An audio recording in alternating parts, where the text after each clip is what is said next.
You are listening to It's Midnight Somewhere with DJs Mistress McCutcheon and The Wasteland. It's midnight somewhere. It's midnight. It's midnight somewhere. It's midnight.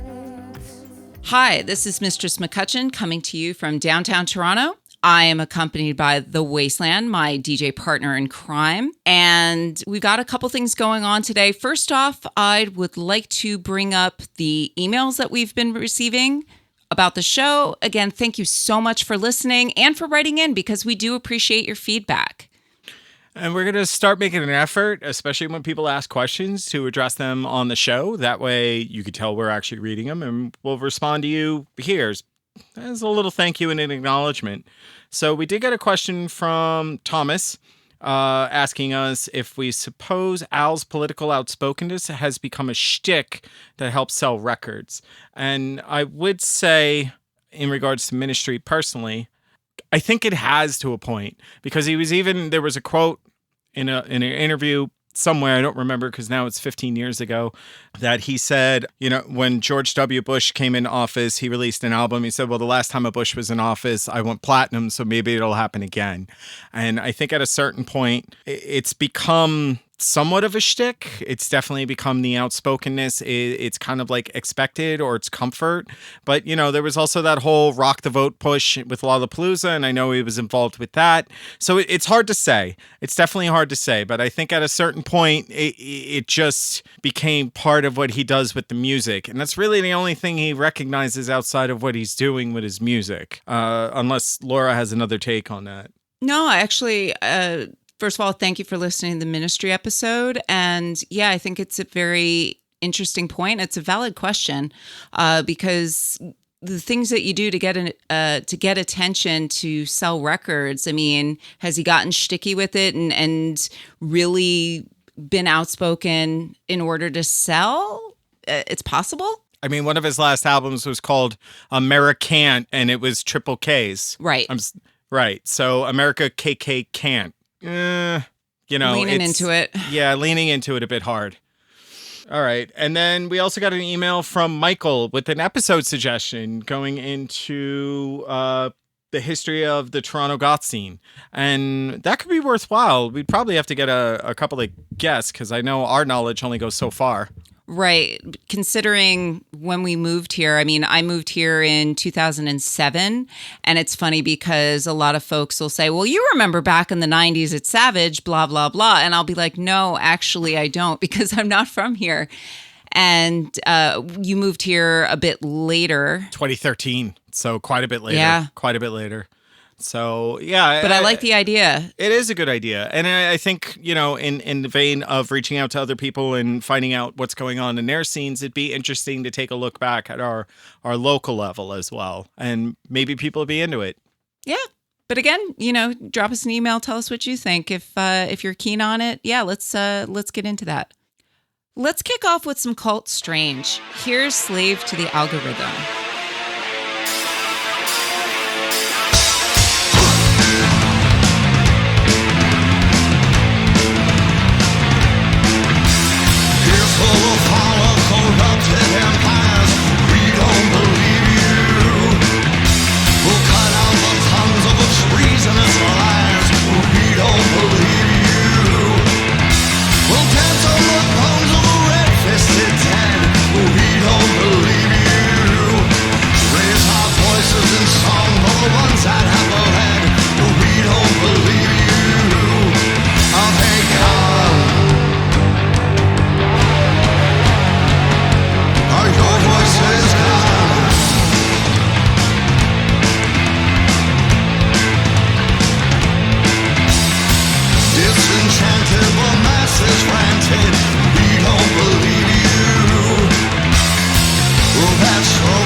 So for today's episode, we are chatting with a friend, someone representing the scene in Portland, Oregon. She is a really excellent DJ. Also once worked at the Lovecraft Bar, although it's a place that's not open right now because of COVID. Please welcome Miz Margo. Hello there. Hi. Hi.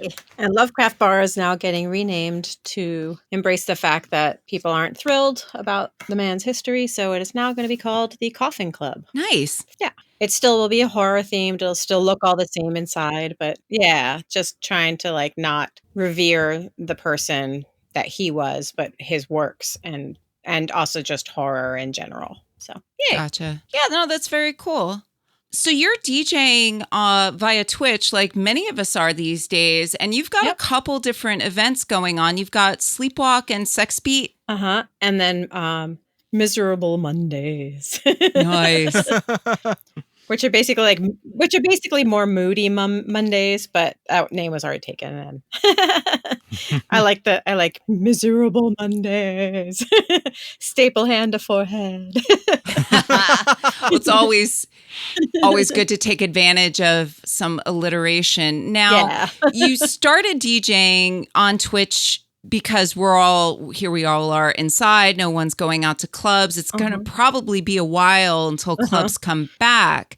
But you started DJing much earlier. Like when did you get your start DJing? And you're not originally from Portland. No, like in-person DJing? Yeah. Pre-COVID times.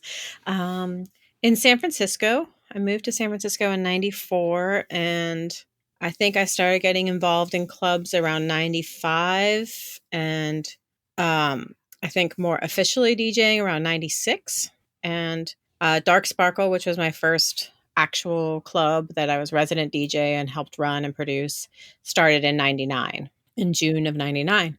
And I lived in San Francisco until 2010, and then moved back to New York City, DJ'd there for 5 years, and then moved to Portland in 2015, and I've been DJing here since I moved here. Right.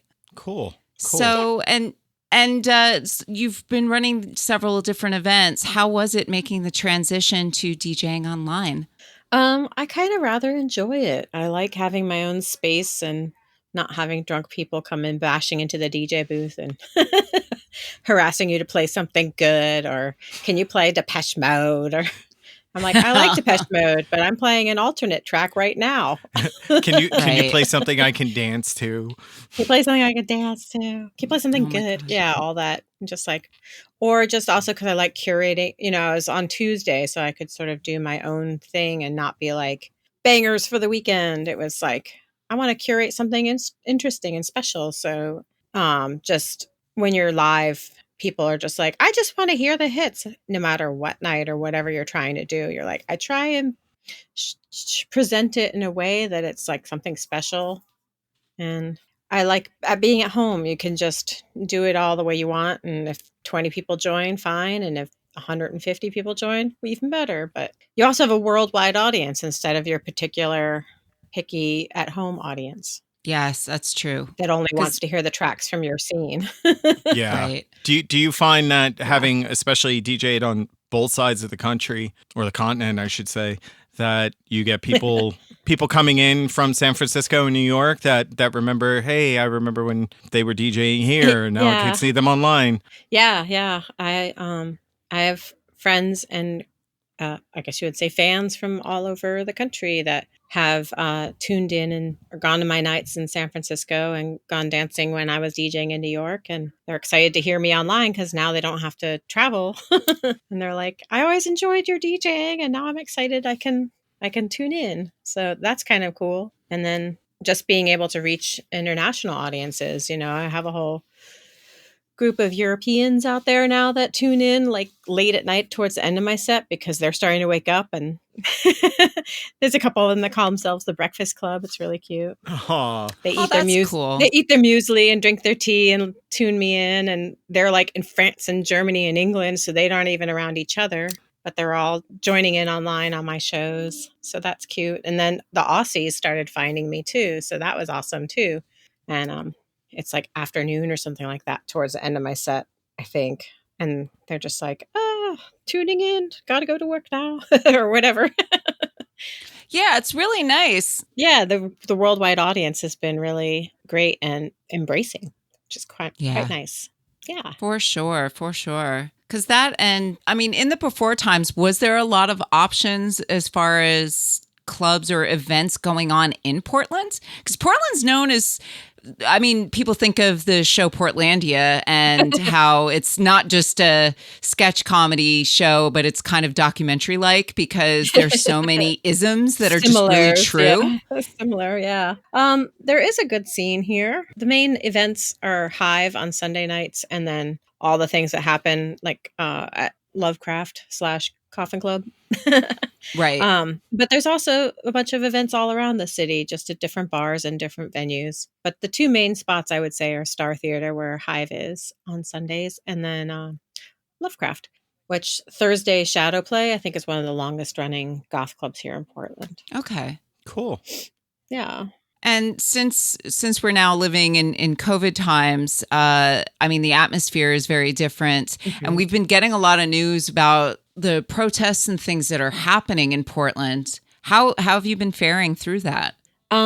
Actually, it's just within a couple of blocks space downtown. And then I guess there is some stuff happening up in the north part of Portland because there's a police headquarters up there, I believe. So it doesn't really impact your day-to-day daily life, but there's definitely an air of stuff going on for sure. And yeah, I have lots of friends that have been going down there and have been getting hurt or getting arrested. And, you know, it's not something I could do. I just don't have the, I don't know what you would say for it, but I'm really happy that there are folks out there standing up for people's rights and putting their bodies on the line. It's a brave and wonderful thing to be doing, for sure. I fully agree because I know there had been some protests here as well. But again, it becomes a mixed bag because, I mean, we've been quarantining here pretty hard and don't leave the house very much.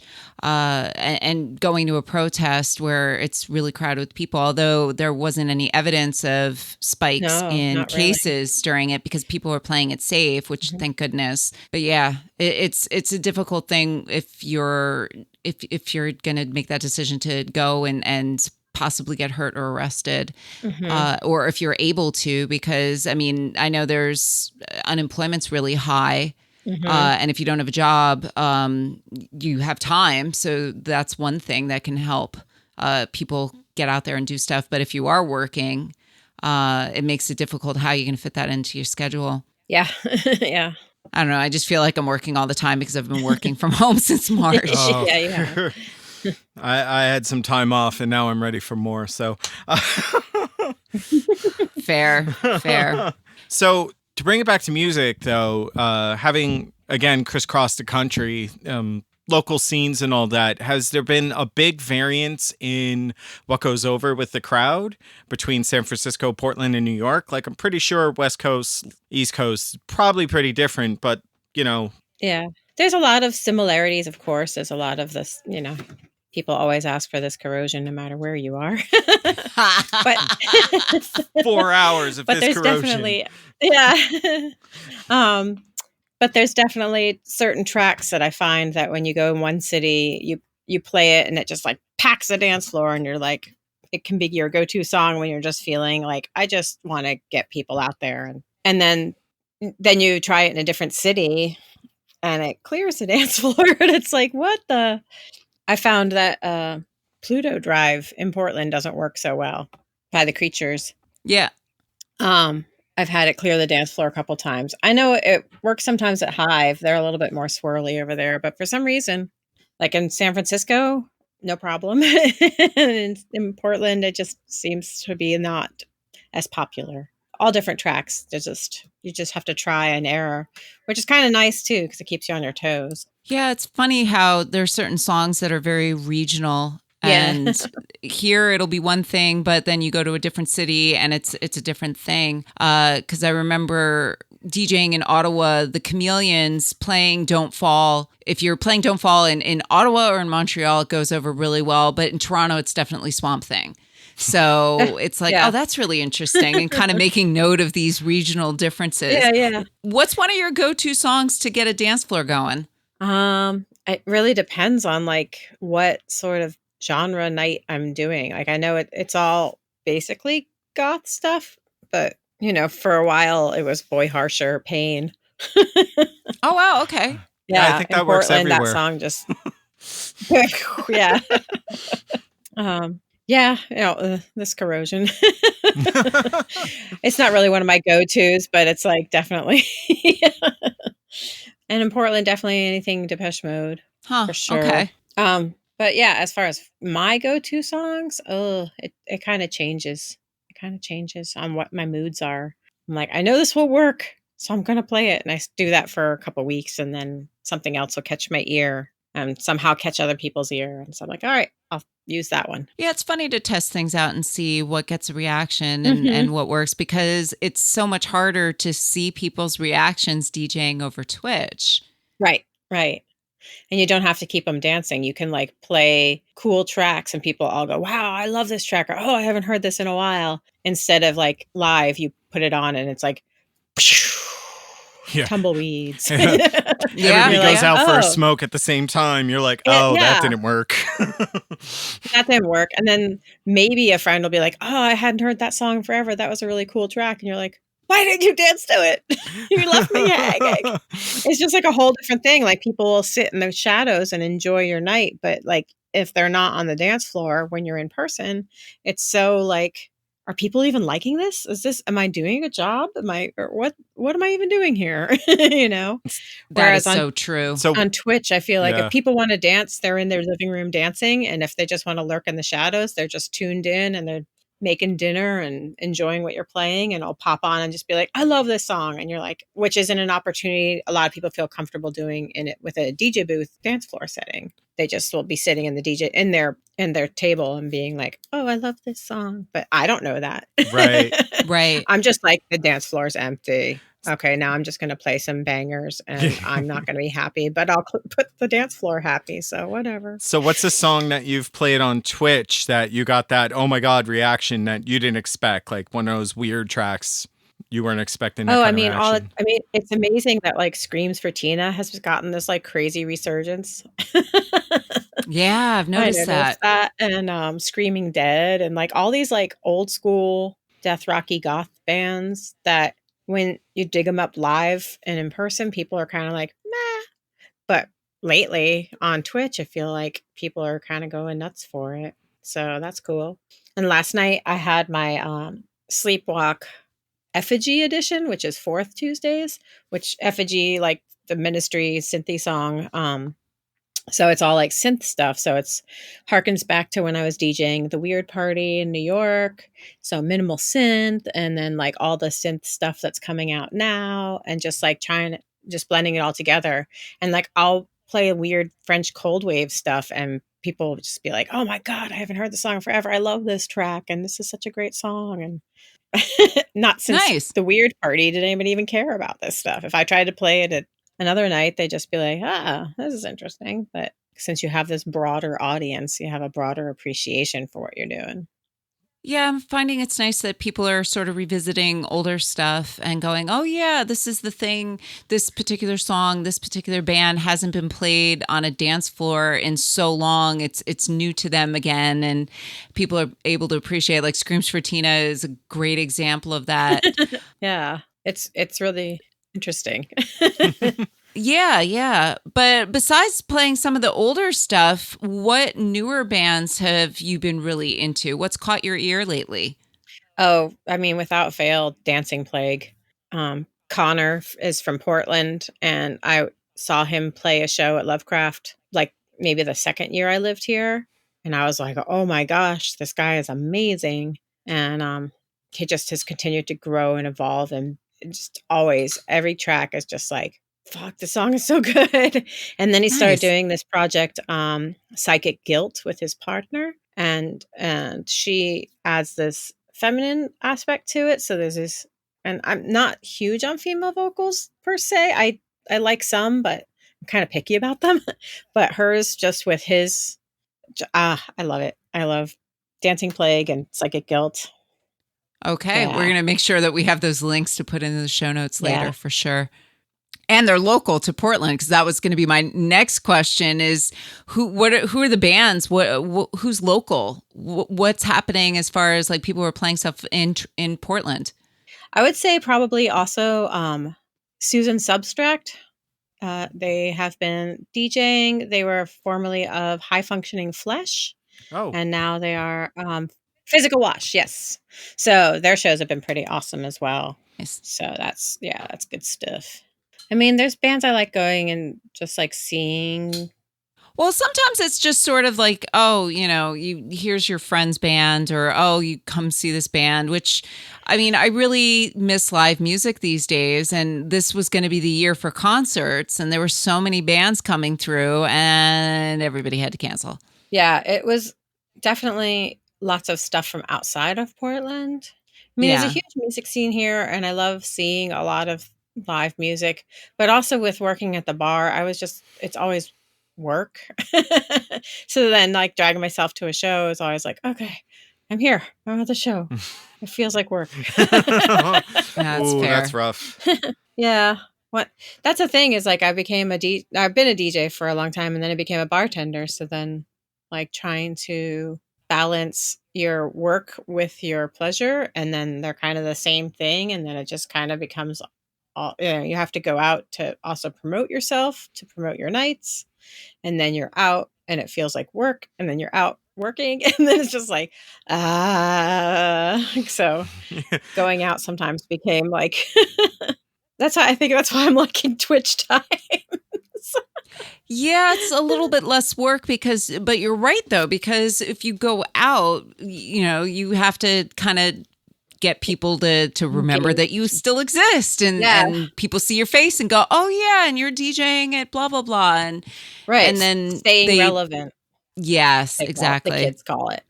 The kids. So I mean, I like going out and supporting I think more often than not I was going out and supporting local DJ friends and going to their nights, and just there were definitely shows.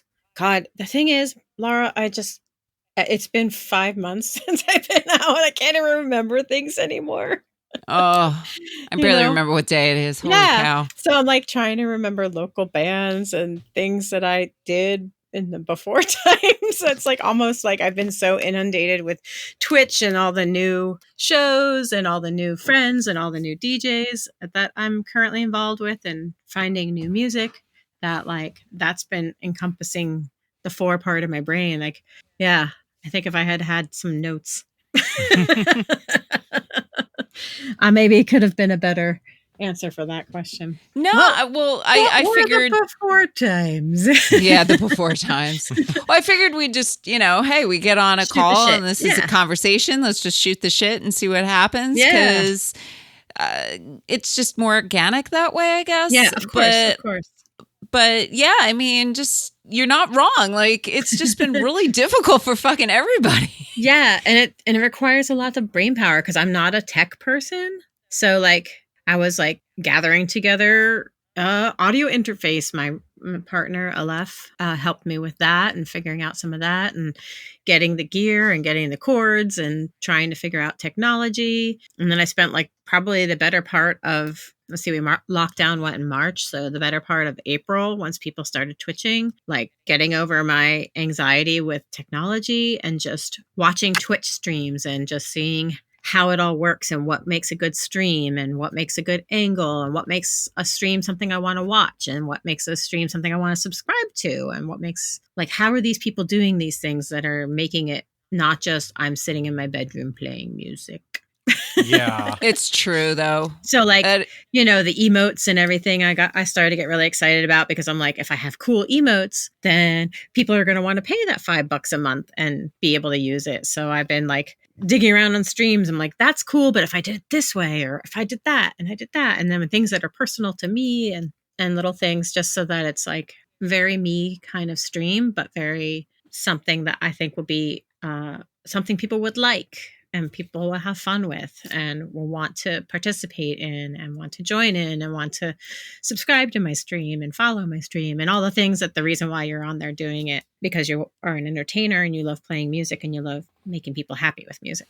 Yeah. Yeah. Yeah. And I mean, networking has been bigger than ever. Oh, yeah. And people that I've been talking to that I normally wouldn't be talking to as often, that's been the real upside of this, is that it's drawn a lot of people a lot closer, and being able to just compare notes about music or just to chat about stuff or vent about stuff and listen to some other DJ streaming and again, taking note of regional differences. Mm-hmm. Because what they play in Chicago compared to what they're playing in San Antonio, Texas, it's really interesting because I'm like, oh,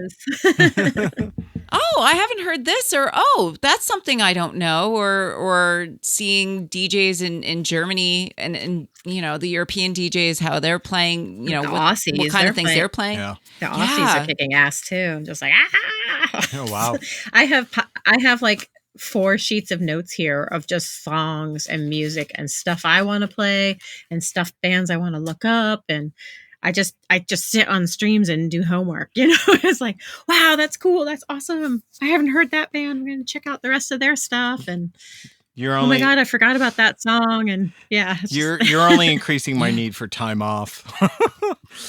I mean, it has become a job, you know, having made it 3 days a week. It's like, it's definitely an investment of time for sure, because you also have to commit to like being there those 3 days a week. You can't just be like, I'm not going to do Yeah. And it requires a bit of planning as far as curating your music, because Sleepwalk is every Tuesday, and then you've broken it up so that every Tuesday is a different theme. Yeah. Well, the thing is, in before times, I was once a month, and then they eventually ended up giving me every Tuesday, and then that got to be a lot. So then I gave back 2 of the Tuesdays, so I was just first and third Tuesdays. So when things shut down, I was just first and third Tuesdays in person. So I was like, okay, I'm just going to do first and third Tuesdays. But then I realized that I missed doing it, and then it wasn't as much of a strain as it was in person to do it every week. And then I was like, well, how can I make it different that's entertaining for me? And I was like, all right, well, second Tuesdays I'll focus more on guitar driven,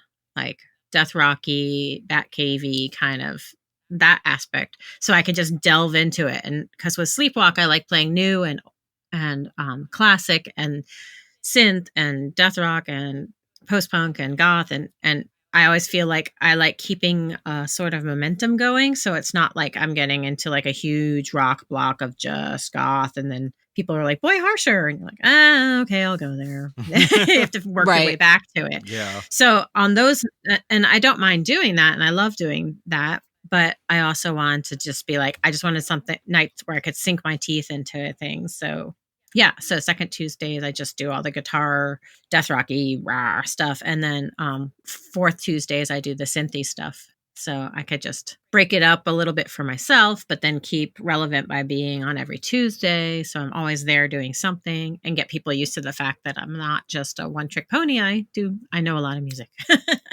Yes, yeah. And then Mondays is more the moody stuff, and Friday is sex beat. Yeah, and it's like dance party. So like it's kind of almost no brainer. It's like I'm not going to be, you know, when you try and work really hard to curate stuff and play new music for people and try and introduce stuff to new music to people, it's you know, it's work, of course. And I mean, I love it, but it's work. And then so Friday, I just wanted just like a blow off steam, like, I'm going to play Sex Beat. I'm going to play Kiss Kiss Bang Bang. I'm going to play the stuff that you guys love out there in the world. And it'll just be fun. And I'm not challenging you to like, here's new music that you've never heard and burr, burr, burr. You know, I'll throw in some offbeat stuff, but mostly it's just like, let's just, you know, here, it's a party. I feel like I just got called out. Yeah. How so? I have this habit of showing up to gigs and being like, I'm going to play a song that came out today or in a week from now. Right. And that's what Sleepwalk is about. Yeah. And I love that. And I love having that outlet. But I also, it's just like, sometimes I just want to relax and be like, I know what you guys want to hear. I got you. Nice. You know, because that's fun too. And you just see I mean, I may be sick of it for the last 25 years, but you know, people are still like, yeah, kiss, kiss, bang, bang. You're like, all right, cool. I Well, love it's that funny, song too. Yeah. I mean, it's a great fun. song. Yeah. It's fun. And I mean, for folks who are in their 20s who may be hearing it for the first time are like, oh, There always are. It amazes me. yeah. And then Monday's kind of my palate cleanser. It's like I just sit down. I'm not like done up. I'm not standing. I'm not lights and everything. I'm sitting on the edge of my bed. It's 2.5 hours of just like all the weird kind of moody music, all the Roland S. Howard, you know, stuff that you don't want to like get up and dance to necessarily. Sure. Like old 50s stuff that has just got that like that heartbreaking, like, ugh. And so it's moody and it's just all different. And I don't have to feel like I'm keeping a beat or upbeat. I'll play some weird Butthole Surfer song or some like Deadbolt song where it's like, there's not much of a song here. It's just like, it's weird and it's dark. And it's just an afternoon of just you're at work or you're doing whatever you're doing during the day and tune into some silliness or some dark silliness. There's definitely some like tear jerkers in there. That's right, because for you it's a Monday afternoon, but you're 3 hours behind us. So for us, it's already early evening. Right. So which I love that too. Yeah, it's not like your nighttime party. It's like your dinner weirdness. Here's your dinner music. Time to make dinner and listen to some stuff. Yeah. Yes. I'm going down to Florida.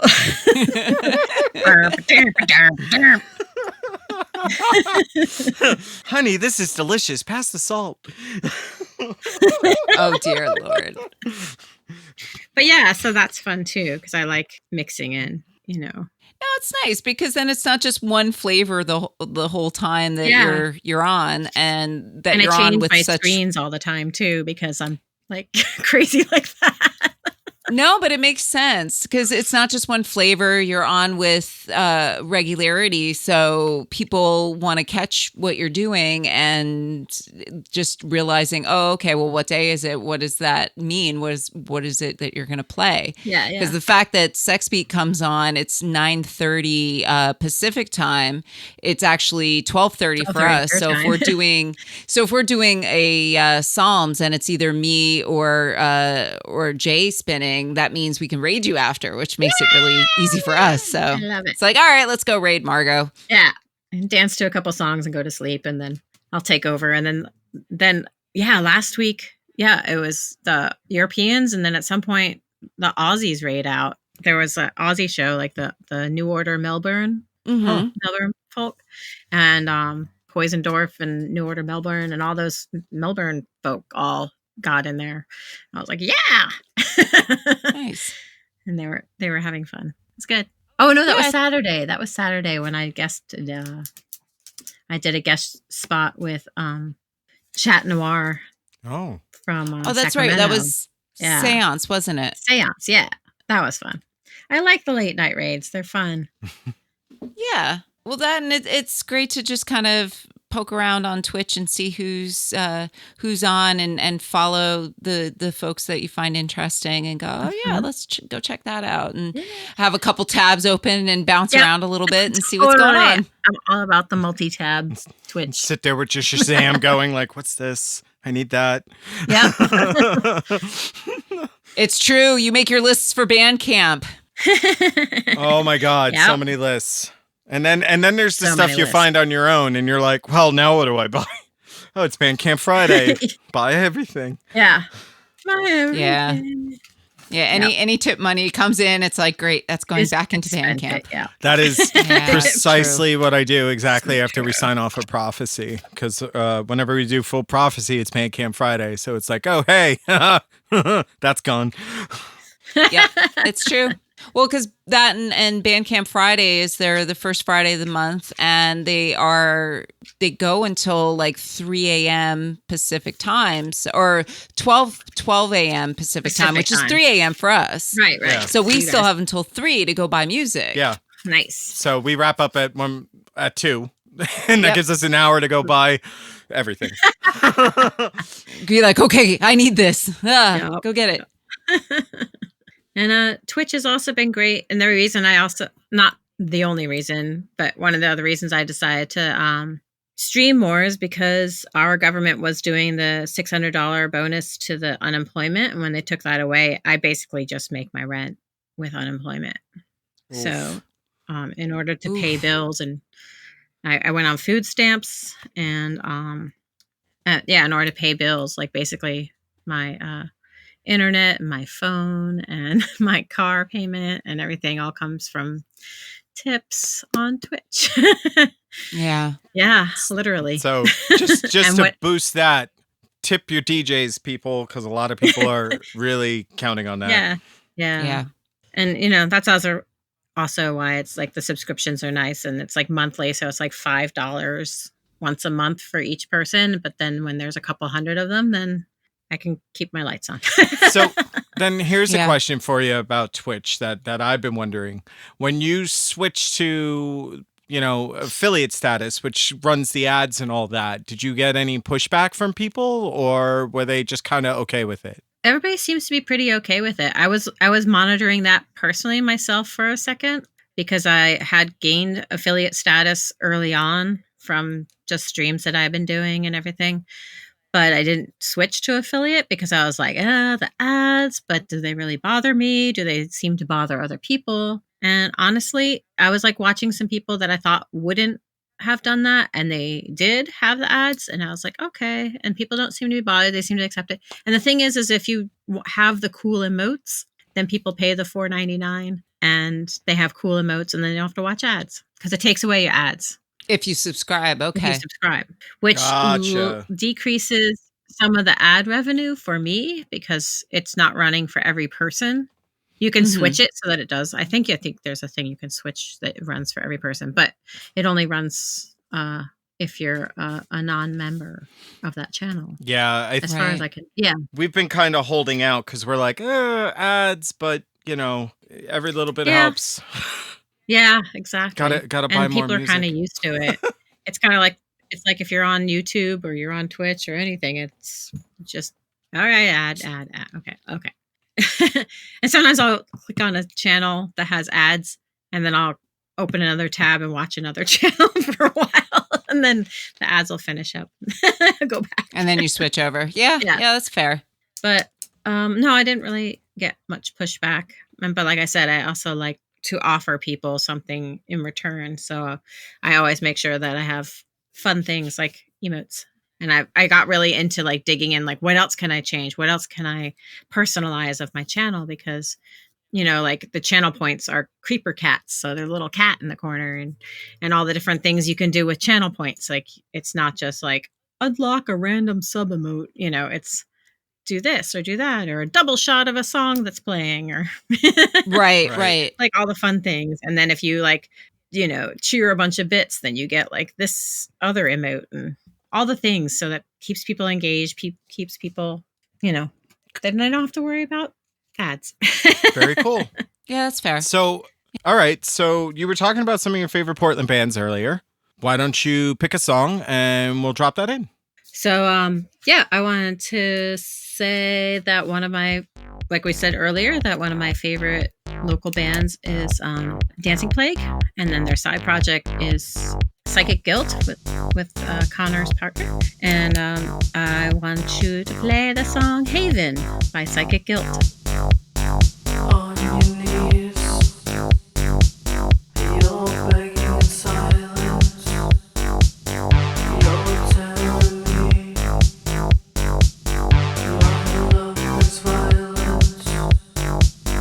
Follow me down the line.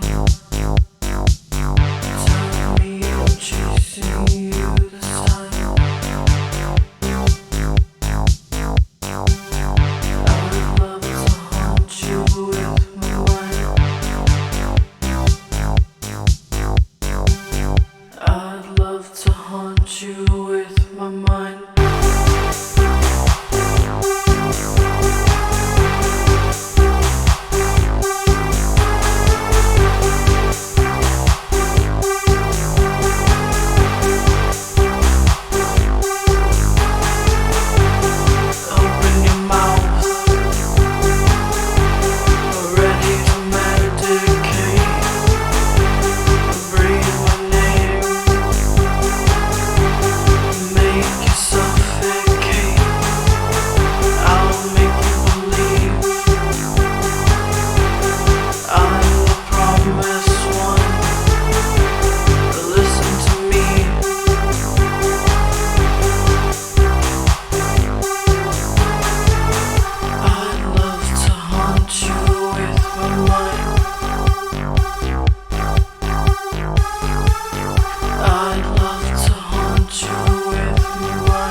So another thing I've been really excited about is all the bands coming out of the former Soviet countries over in Eastern Europe. And one of my favorite ones I've discovered is a band called Morwan, and would like to play a track by them.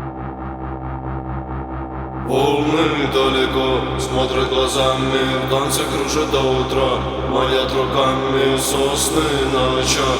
Поднялись дыбом, в хороводе закружили текущим дымом камни подо мной. Разбит толпами, к берегу несутся тени черными огнями. Лица светят яркие костры, небо поднимается, красные столбы. Волны далеко смотрят глазами, в танце кружат до утра, манят руками сосны на очах. Поднялись дыбом, в хороводе закружили текущим дымом камни подо мной. Разбит толпами, к берегу несутся тени черными огнями. Лица слепят яркие костры, небо поднимаются красные столбы. Волны далеко смотрят глазами, в танце кружат до утра, манят руками сосны на очах. Поднялись дыбом, в хороводе закружили текущим дымом камни подо мной. Разбит толпами, к берегу несутся тени черными огнями. Лица слепят яркие костры, небо поднимаются красные столбы.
смотрят глазами, в танце кружат до утра, манят руками сосны на очах.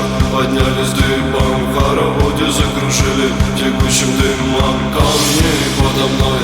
Разбит толпами, к берегу несутся тени черными огнями. Лица слепят яркие костры, к небу поднимаются красные столбы. Волны далеко смотрят глазами, в танце кружат до утра, манят руками сосны на очах. Поднялись дымом, в хороводе закружили текущим дымом камни подо мной. Разбит толпами, к берегу несутся тени черными огнями. Лица слепят яркие костры, к небу поднимаются красные столбы.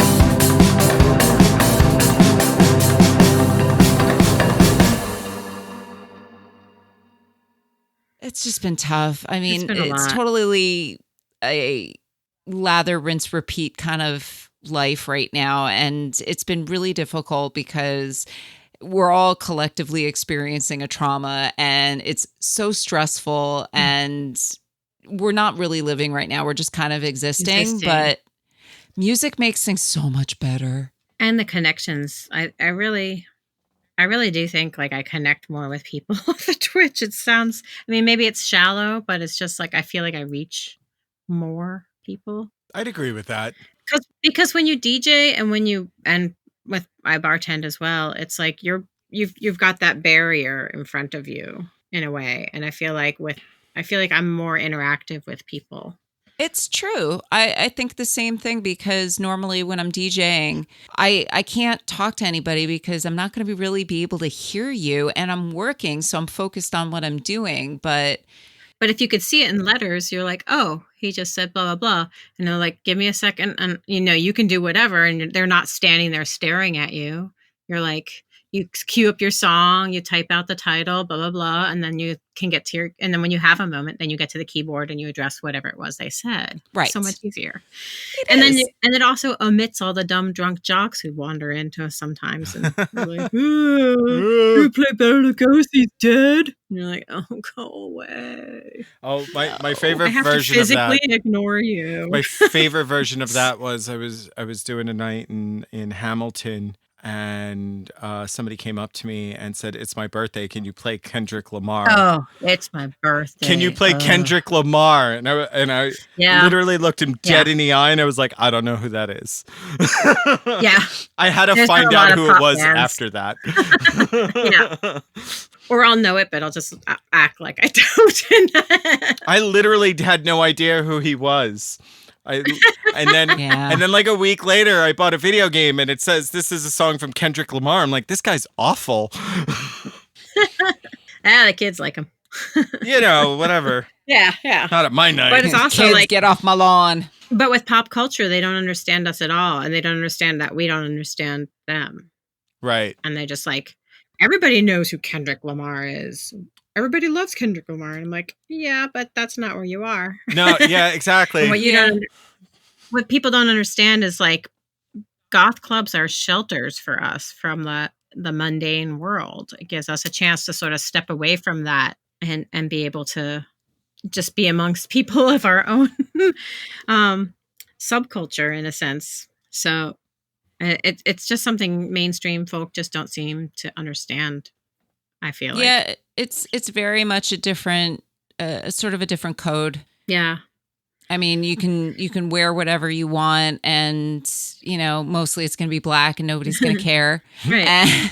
And you listen to music that you want to hear, so you're not being bombarded with whatever mainstream crap. Yeah. Force fed what's playing at the mall. Ugh. Yeah. Audible gasp. The mall. Hey, I don't know about Laura, but I can't get that Jersey girl part of me out. I still enjoy going and wandering around a mall.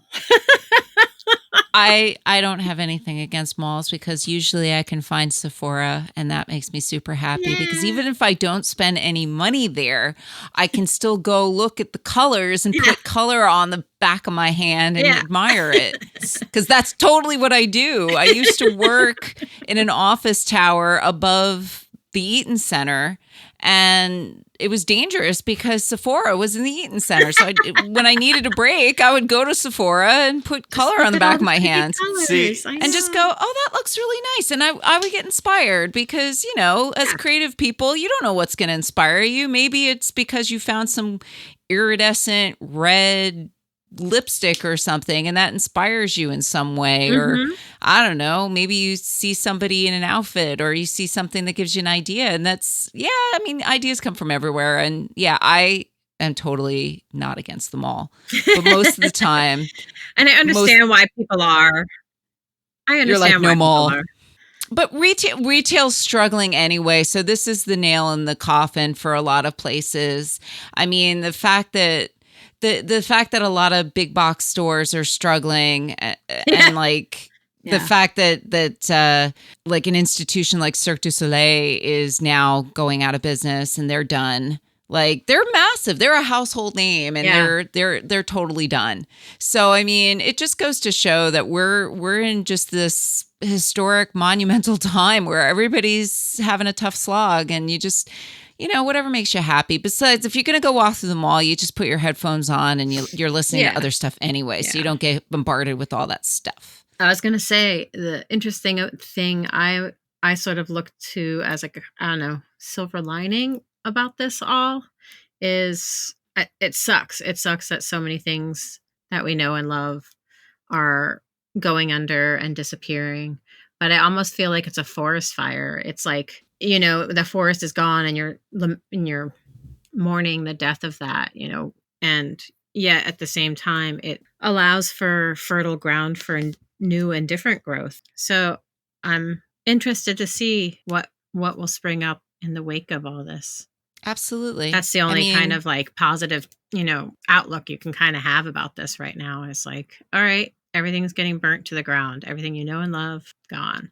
What is the fertile ground? Like if Cirque du Soleil's gone and some other big things, but maybe there'll be like some small independent Cirque type things because all those people aren't losing their talent. They're still out there. Like there's still talented performers out there. Maybe in post-COVID times, they'll band together with the camaraderie that they had from being in Cirque and form smaller local things and tour and build up from there. Who knows? Yeah. We can certainly hope. Yeah. Because lots of folks romanticize like the 1970s in New York and it was rough. It was so rough and violent. And yet it gave birth to so disco and hip hop and punk, like things that we couldn't dream of not having. Right. So it took a lot of rough stuff. Yeah. That's what I'm looking at.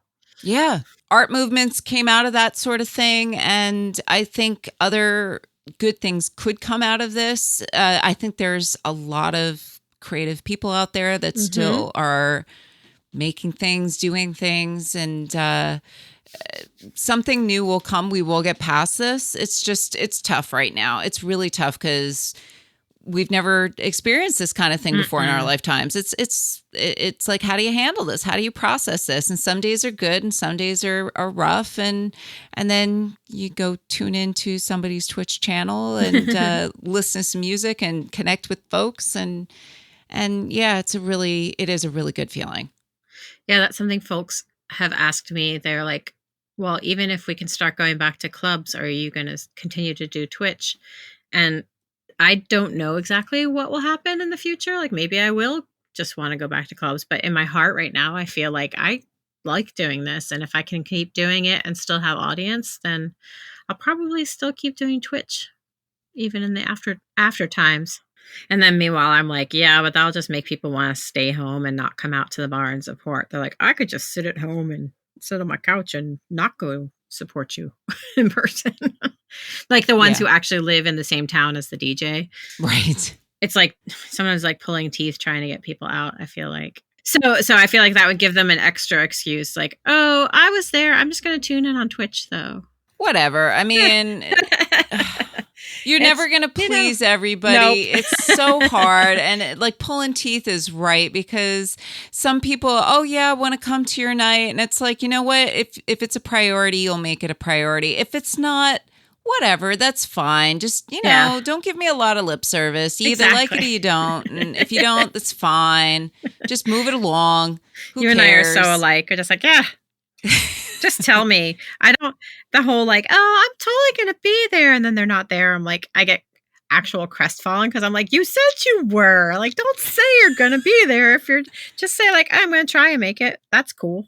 Yeah, absolutely. It's like the lowest bar, the lowest amount of effort. Come on. And you don't even have to be on that long. Just like pop in for 5 minutes, be like, hey, just want to say, hey, I'm here. Yeah. And then if you disappear, you disappear. I won't really notice because I'm busy working, but at least I saw you were there and I was like, oh, that was sweet. They popped by. Yeah. I like that. I like folks popping by too, because I mean, yeah, sometimes people can't commit to sitting down and participating in the chat. But I've also seen a couple people have posted that they've done up sections of their home that's become their own personal dance floor, so that when they tune into streams, that this is the area where I dance. Yeah. And you know what? I think that's awesome. I think that's awesome too. Because I miss dancing, going out and dancing too, and I love dressing up. So, I mean, of course, I want to put on an outfit that makes me feel good and dance to some good music. Yeah, and you can get the same cheap lights that we have in our background and turn off your living room lights, put on your disco lights, turn on the Twitch stream, and just dance in that little designated area. Absolutely. That's your mini club. Yeah, I got to get more accessories because my latest purchase was replacing my laptop. So yeah, the next purchases will be like if more I can get disco cardboard for lights. bats. Oh my God, people love the bats. It was very funny. And that's, I think, the closest I'll ever get to Justin dancing. It's awesome. But people love it. And the fact that I was like singing to the bats and everything, it's like, okay, sure. You know, you want to make a request and get the bats out and you want to give me a tip for it? Sure, we'll do it because it's fun. You either, you know, you're either part of the joke or you are the joke. That's also something you could do as if you do go affiliate. Because like people would build up channel points by watching because you gain channel points as you watch per minutes per stream. And then you could have one of your little buttons be like, you know, they can redeem, 1,500 channel points and they get a bat dance. Yeah. To release the bats. Like I do the Squeaks dance party and Squeaks comes out and hangs out over my shoulder and dances to half a song until he is like, I'm done with this. Right. Same thing with Nagi. So I think that wraps it up for this episode. Margo, thank you so much for joining us. Thank you so much for having me here. So folks can tune in to your Twitch channel and follow you at twitch.tv/DJ Miz Margo. Yeah. And it's Miz with a Z or Z if you're American, like we are. On Mondays, it's at 3:30 to 6 in Pacific time in the afternoon. And on Tuesday nights, it is from 8:30 until 1 a.m. in Pacific time. And then all Fridays except for fourth Fridays, it would be 9:30 to 2 a.m. Pacific time. I'm skipping fourth Fridays because my friends at Postmortem, Adrienne Scissorhands, has started doing that back up again. And so I didn't want to compete with her. She has a great show and I'll be hosting it from my channel. So people tune into my channel, they'll see her. Yeah. But otherwise. Oh, good stuff. Yeah. Sex Beat will be all the other Fridays though. Excellent. So that, and if you folks enjoy what you're listening to, please be sure to like and share. Spreading the word about the podcast helps us out a lot. And keep emailing us. The email address is itsmidnightsomewherepodcast@gmail.com. You can also find us on Facebook. And we've got Prophecy every Friday starting at 10 p.m. Eastern Time. Every first Friday is a prophecy with both me and the Wasteland. And on alternating Fridays, we are serving up Psalms where you'll either get 2 hours of me or 2 hours of the Wasteland. So you get a couple different flavors going of either goth or industrial. Yay. If people want to know when my streams are, you can also follow DJ Miz Margo, M-I-Z-M-A-R-G-O, on Facebook. And I will always post my nights on there. All right. Until next time. Thank you.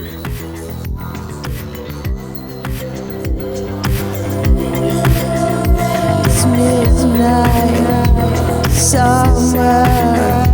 It's midnight. It's midnight somewhere. It's midnight.